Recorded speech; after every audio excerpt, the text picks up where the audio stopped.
Hey friends, Ash here, welcome back to Gents. You wanna know about the new Guerlain Low Medial Cologne Forte?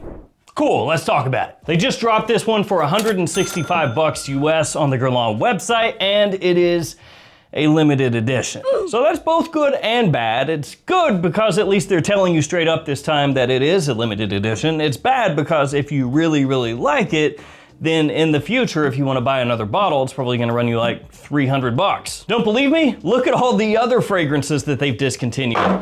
They get pricey.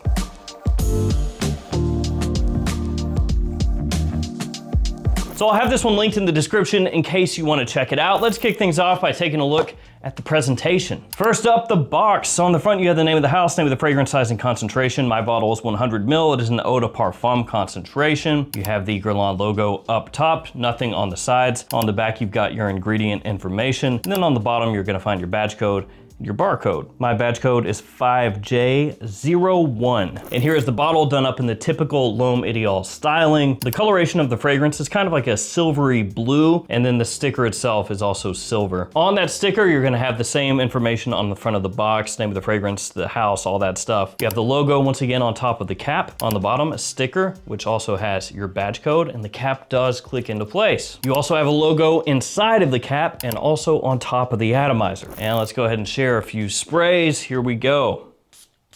Nice. Not nice! Before we jump into the fragrance, guys, here are codes. These are coupon codes, not missile launch codes. It's a different code. A whole bunch of codes you can use to save yourself money across different websites. They nerfed the Gift Express code. It's 5% off unless you spend past a certain amount, and then it becomes 10%.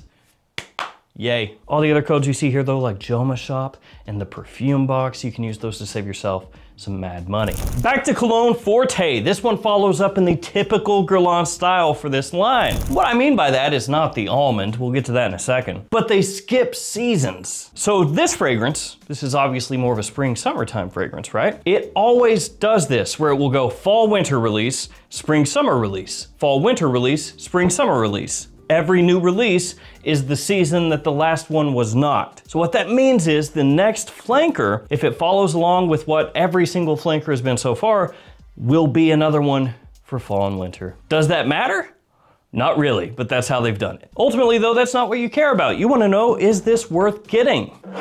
Let's talk about it. Cologne Forte opens up immediately zingy, fresh, and even a little bit icy. It has a bright citrus blast that smells upscale and classy even. It doesn't smell screechy, it doesn't smell cheap, it smells crisp. But it is loaded with that sort of lemon, bergamot, grapefruit energy as soon as you spray the fragrance on. And at first, like the initial blast, it has this kind of sugary sheen over top of it. It's got this nice little hint of sweetness. But it is fleeting. It burns off pretty quickly, and I would say compared to the original cologne or Platine Privé over here, it's maybe not quite as creamy and not quite as sweet as these can be off the top. Like I said, this one is zingier, it's crisper. And even though it has a lot of citrus in there, it doesn't come across rindy or pithy or sour. Instead, it's this really satisfying combo that comes across brisk, sporty, and classy all at once. And what makes it unmistakably L'Homme Ideal is the almond, and you also get that off the top here as well. Smooth, creamy, lightly sweet, immediately ties it in with this, and with pretty much every other L'Homme Ideal fragrance in the fresher side of things that came before it. That almond is gonna give you a faint, pleasant bitterness. And there's also a clear ginger-like, ginger-adjacent lift that you get off the top as well, even though ginger is not officially in the fragrance here. But it adds sparkle, it adds this freshness, this airiness that you get off the top, and it blends together really nicely with that citrus. It just really helps with this zesty, almost effervescent lift that the opening has. So not exactly ginger, but it's gonna remind you of how that would come across. In reality, I think it's just citrus melding with aromatic notes that give it that kind of gingery touch. To me, the opening, fantastic.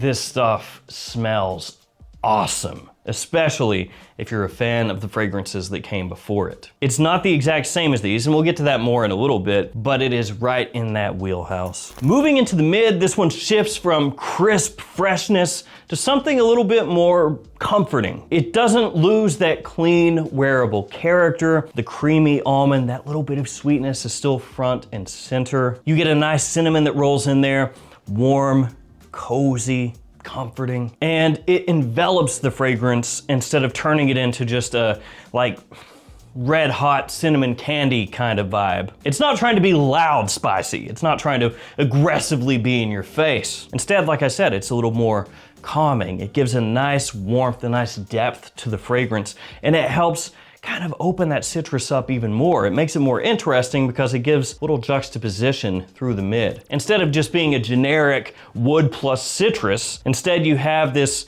sort of secondary vibe going on. And it does not smell like this fragrance. Don't get it twisted, but it reminds me a little bit of what Gucci Pour Homme 2 did. Now, for people familiar with Gucci Pour Homme 2, that's a fragrance that a lot of people said was one of the best spring scents you could get. It was fresh, it was clean, but it also had this secondary aspect where it had a little bit of warmth to it. It had a tea note that was in there that was very calming. And so you had a scent that was classy, but it was also fresh, and it had kind of those two aspects working together. And it just made it smell more interesting. And that's pretty much what's going on here. Again, doesn't smell the same, but it's a similar kind of idea to an extent. Fresh, classy, warm, comforting, together. Underneath in the mid, you start to get a faint woodiness that creeps in. The citrus actually carries over for a pretty long time. And that's because the citrus here, again, has more of that heft to it, more depth to it. It doesn't just smack you with like a really bright, sharp kind of opening and then dissipate immediately. And then there's a touch of incense, just a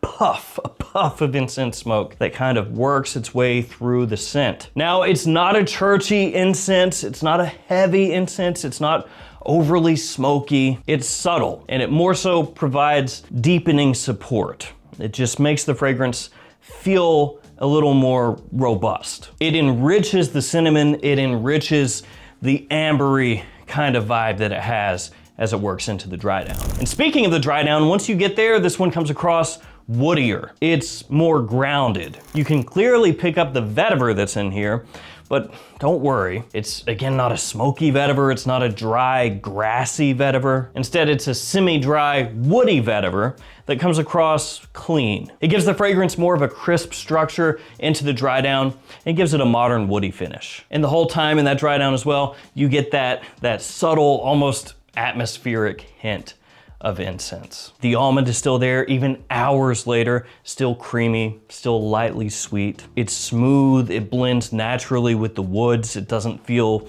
out of place at all. It also has a little touch of vanilla in there. It's not an overly heavy, resinous, super syrupy, sweet vanilla. It's done with restraint. It's done properly for this type of fragrance. I know a lot of people when they hear vanilla nowadays, they're like, there's too much of that for me right now, man. This one's not overdone, it's not too heavy-handed, so no worries there. Now, in terms of when you would wear this, I kind of already talked about it, but more spring and summer. You know, it's that type of fragrance. It's more of a warm weather scent. It does have a clear daytime lean to it, but I will tell you, performance-wise, you can wear this about whenever you want. This stuff lasts, man. This stuff off my skin stuck. And if you put it on a tester strip, and leave it there on your desk, you're gonna smell it the next day easy. And I don't mean you're gonna smell it like, you know, if you do this and put it up your nose hole. What I'm saying is you'll be able to smell it from a pretty good ways away, because that is exactly what happened to me the first time I sprayed this on. Hit it on the tester strip, I was smelling it, just left it there, went to bed, came back the next day,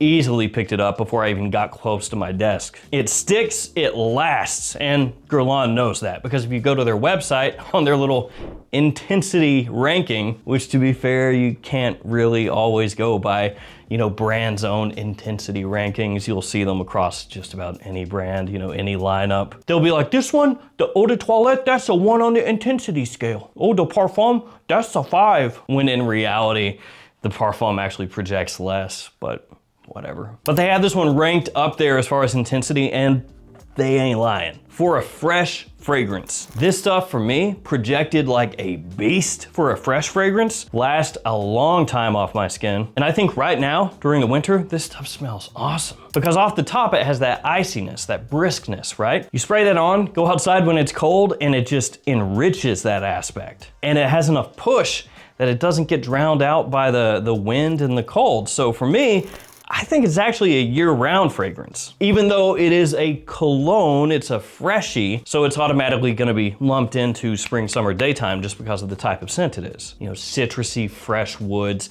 hint of smoke, but still that type of scent profile that you automatically think, oh, warm weather. But easy, fall, winter, if you want to, you can wear that, no problem. And to be fair, it does also have that puff of smoke, the cinnamon I talked about before, so factor that all in. Realistically, it's more of a year-round scent with a clear, fresh backbone. But yeah, to put a bow on it in terms of the fresh L'Homme Ideal fragrances, for me, this is the strongest one. Now I do have these two here, right? This is the original cologne, and this one is Platine Privé, both of which are discontinued, unfortunately, and this one is going to be discontinued soon as well because they've told us right from the rip, like I mentioned before, limited edition. And they do mean limited because these right here, even though people have said that they're amazing, people clamor for them, they're not available. If you have these, you may be wondering, is this too close to these? I don't think so. It's clearly in the same style. You can draw a line from this, eventually to this, eventually to that, but each one is doing its own thing at the same time. And I think if you're a fan of this style of fragrance, the L'Homme Ideal fresh fragrances, this is a must own before it goes away. The kind of mix between icy freshness, warmth, coziness, the performance, the usability, the versatility, this is amazing stuff. And realistically, most people out there, your average person, doesn't even know that these things existed. They're definitely not wearing them nowadays. And so even though you can draw a line from here to here to here, and maybe, you know, some of the other ones like L'Homme Ideal Cool, this is gonna be something that very few people are wearing, especially in the US and Canada. Maybe more so in France, more people might be wearing it. But I feel like if you're a fan of this line, you gotta get your nose on it. If you're a fan of unique freshies for spring, summer, and frankly, one that you can wear all year that has that freshness, this is great. So L'Homme Ideal Cologne Forte, for me, awesome. It was worth 165 bucks. If you do want to wait, I would imagine it'll pop up at discounters for a decent discount from that, but just be aware again that you don't want to put off too much time just because of how they've axed things in the past. It's one of those learn from history type things. All right, guys, that'll do it for me. Thank you for hanging with me. Stay safe out there, take care of yourselves, and I'll see you tomorrow with another fragrance video. See you guys.